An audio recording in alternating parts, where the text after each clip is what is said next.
Hi guys, welcome back to the iPhone Topics YouTube channel. Today I'm going to show you how to fix iPhone wireless charging issues. Solution 1. Disable battery optimization features. Open the settings app on your iPhone.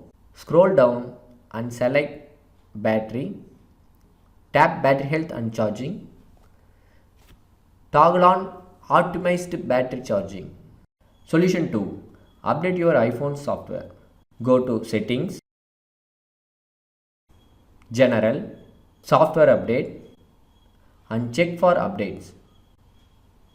Manufacturers often release fixes for charging issues in updates. Solution 3. Consider using a MagSafe adapter.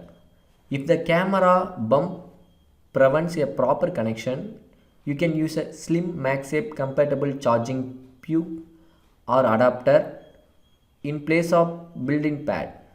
Thank you for watching. See you in the next video. Bye.